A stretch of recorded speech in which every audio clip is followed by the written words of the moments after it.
ఈ రోజు మాచర్ల పట్టణం సిపిఐ ఆఫీస్ నందు మీడియా సమావేశం నిర్వహించారు. ఈ సమావేశంలో ఎంసిపిఐ రాష్ట్ర నాయకులు పి అబ్రహం లింకన్ మాట్లాడుతూ రింగ్ రోడ్డు సమీపంలో కరెంటు స్తంభం మీద నుంచి కరెంట్ షాక్తో కింద పడిపోయిన కలకత్తా కార్మికునికి జరిగిన ప్రమాదం బాధాకరమని అన్నారు.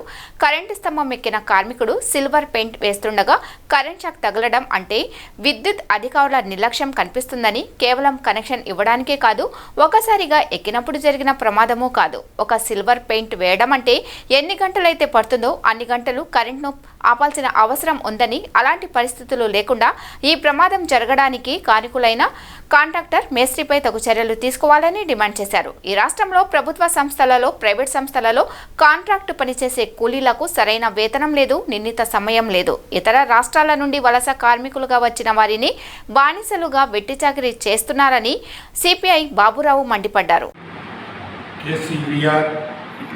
అనే బడా కాంట్రాక్టర్స్ దగ్గర జరిగినటువంటి ప్రమాదాన్ని ఎలక్ట్రికల్ డిపార్ట్మెంట్ సంపూర్ణ బాధ్యత వహించాల్సి వస్తుంది.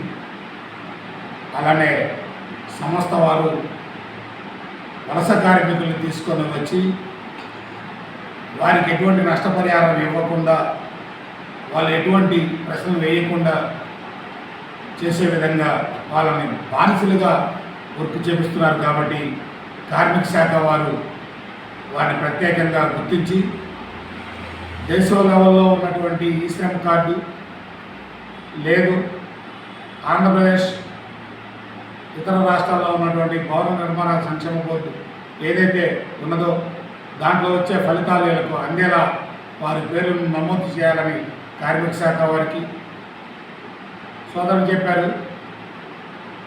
నిన్న కాంట్రాక్టర్స్ ఈ యొక్క ప్రమాదం మీద ఎటువంటి కేసు అవసరం లేదు అనే దానిపైన ఎలా వ్యవహరించారో వారిపైన కఠిన చర్యలు తీసుకోవాలని పోలీస్ శాఖ వారికి సిపిఐ తరఫున మేము విజ్ఞప్తి చేస్తున్నాం.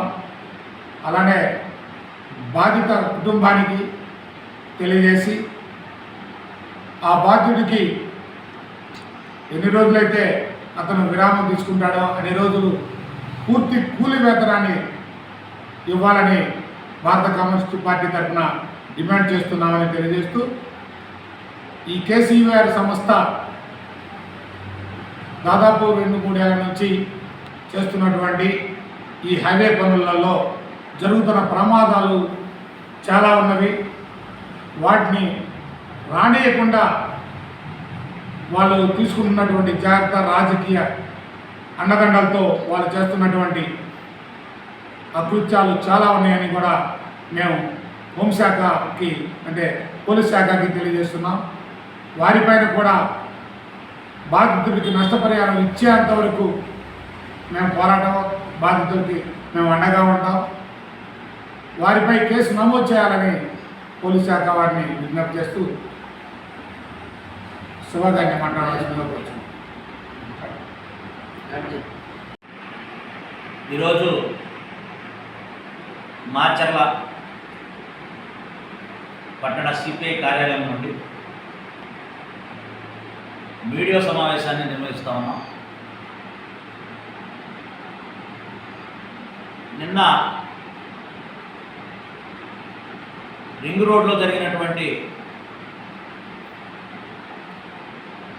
ప్రమాదం ఒక విద్యుత్ స్తంభానికి పెయింటింగ్ సిల్వర్ పెయింట్ వేస్తున్నటువంటి కలకత్తా కార్మికుడు 30 అడుగుల స్తంభం నుంచి కింద పడితే తన చొక్కా కూడా కాలిపోయి వైర్లకి వేలాడుతూ ఉన్నటువంటి పరిస్థితి నిన్న దృశ్యాన్ని చూసాం.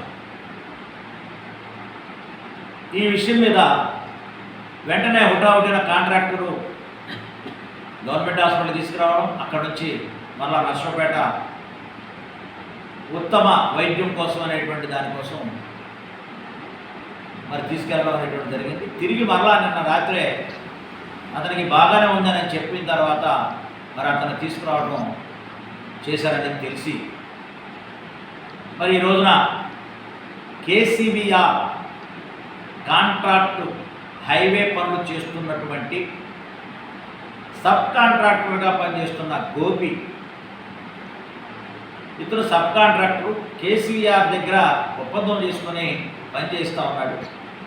ఇతని దగ్గర దాదాపు 2 సంవత్సరాల నుంచి నాగార్జున సాగర్ డ్యామ్ నుండి దావుపల్లి వరకు ఇతనికి కాంట్రాక్ట్ ఇవ్వడం అనేది జరిగింది. దాదాపు 2 సంవత్సరాల నుంచి కూడా మరి ఇతను పని చేపిస్తూ ఉన్నాడు. మరి ఈ రోజున నిన్న జరిగినటువంటి సంఘటన విషయంలో ఒక పక్క కాంట్రాక్టర్ని అడిగితే ఇది మేస్త్రి యొక్క తప్పిదం అని చెప్తా ఉన్నాడు.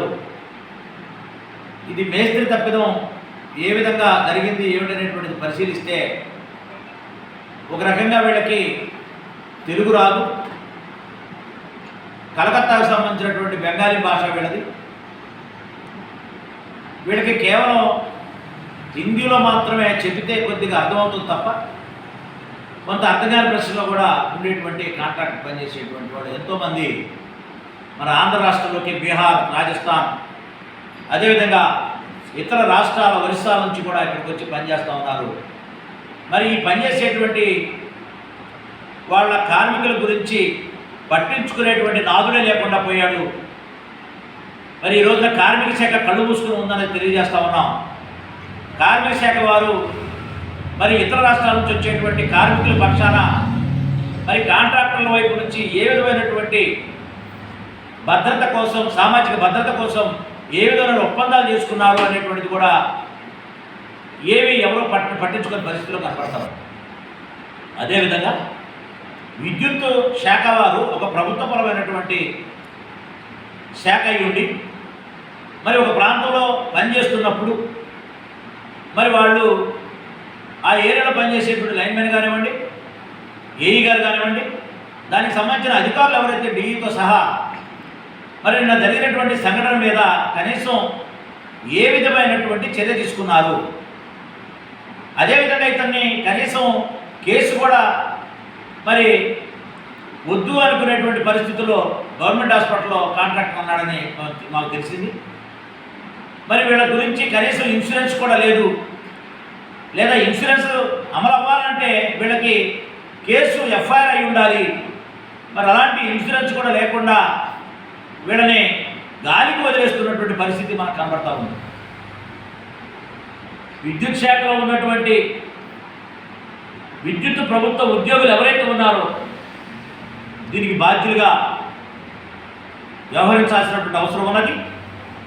అదేవిధంగా ఎవరైతే బడా కాంట్రాక్టర్స్ ఉన్నారో ఆ కాంట్రాక్టర్స్ పనిచేసేటప్పుడు ఎవరి దగ్గర అయితే సబ్ కాంట్రాక్ట్ ఇస్తూ ఉన్నారో వాళ్ళకి సంబంధించినటువంటి ప్రమాదమైనటువంటి ఇన్సూరెన్స్ అనేటువంటిది లేకుండా అలా పని చేయించేటువంటి క్రమాన్ని ఖచ్చితంగా కార్మిక శాఖ ఈ బాధ్యత తీసుకుని వారి దగ్గర నుంచి ఒప్పంద పత్రాలని కార్మిక శాఖ వారు రాయించుకోవాల్సినటువంటి అవసరం ఉన్నది.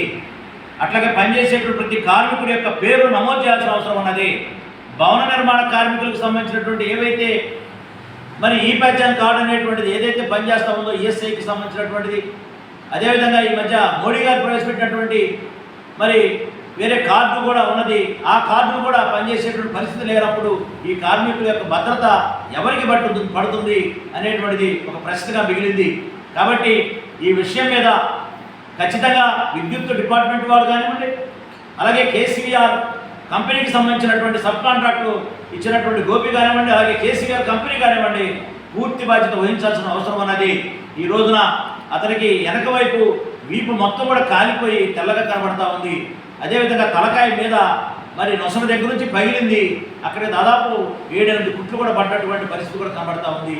మరి ఈ రోజున బాగుందిలే అని చెప్పి వెంటనే తీసుకురావడం అంటే ఇది చాలా దుర్మార్గమైనటువంటి అంశం.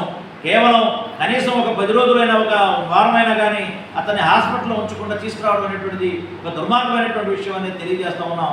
ఇది యాజమాన్యాలు ఎవరైనా సరే, ఏ యాజమాన్యమైనా సరే, ప్రభుత్వ పరమైనటువంటి సంస్థలు కానివ్వండి, ఎవరైనా కానివ్వండి, ప్రైవేటు యాజమాన్యాలు కానివ్వండి, కార్మికుల పట్ల కనీస బాధ్యత లేకుండా వారి చేత పని చేయించినట్లయితే ఖచ్చితంగా వారి మీద యాక్షన్ తీసుకోవాల్సిన అవసరం ఉన్నది. రెండవది, ఈరోజు నిన్న జరిగినటువంటి ఏదైతే ప్రమాదం ఉన్నదో ఆ ప్రమాదానికి సంబంధించినటువంటి కేసు తప్పనిసరిగా ఫైల్ చేయాల్సినటువంటి అవసరం ఉన్నది పోలీస్ డిపార్ట్మెంట్ వారికి కూడా తెలియజేస్తూ మరి ఈ యొక్క మీడియా సమావేశంలో మరి అవకాశం ఇచ్చినటువంటి బాబు గారికి ధన్యవాదాలు తెలియజేస్తూ ముగిస్తున్నాం.